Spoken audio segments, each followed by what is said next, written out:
Perkenalkan, nama saya Herna Elizabeth Lumban Batu, kelas 10 IPS 2, mata pelajaran Sejarah Indonesia dari Bapak E. Merpong. Baiklah, pada kesempatan kali ini saya akan membahas tentang contoh ketidakadilan hukum di Indonesia dan tokoh penegak hukum yang adil dan bertanggung jawab.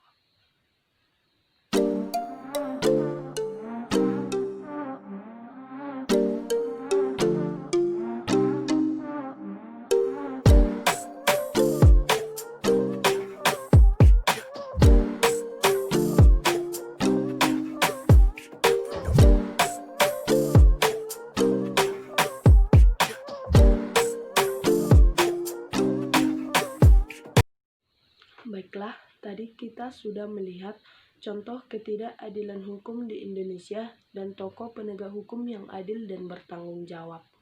Menurut pandangan saya, hukum di Indonesia masih kurang adil. Mengapa demikian?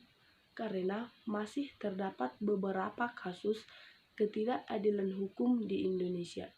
Ketidakadilan hukum di Indonesia telah memperburuk citra diri bangsa, sekaligus menjajah bangsa sendiri. Bahkan, Indonesia belum bisa dikatakan sepenuhnya merdeka karena masih terbelenggu oleh ketidakadilan hukum pemerintahannya sendiri.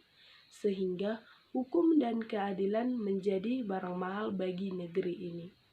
Yang kedua, tokoh penegak hukum yang adil dan bertanggung jawab yang saya ambil adalah Hoegeng Imam Santoso.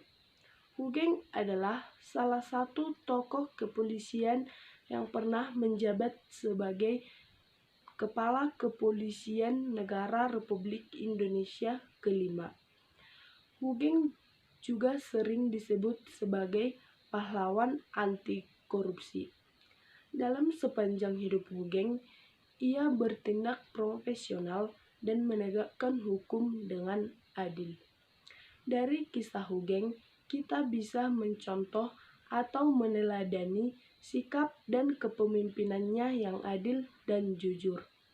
Kita juga sebagai generasi muda diajak untuk menegakkan hukum yang adil di negeri kita ini seperti kepemimpinan Bapak Hoegeng Imam Santoso, agar negeri kita ini terhindar dari ketidakadilan hukum serta kita hidup aman dan sejahtera. Demikianlah video saya. Semoga bermanfaat bagi kita semua. Akhir kata, saya ucapkan sekian dan terima kasih.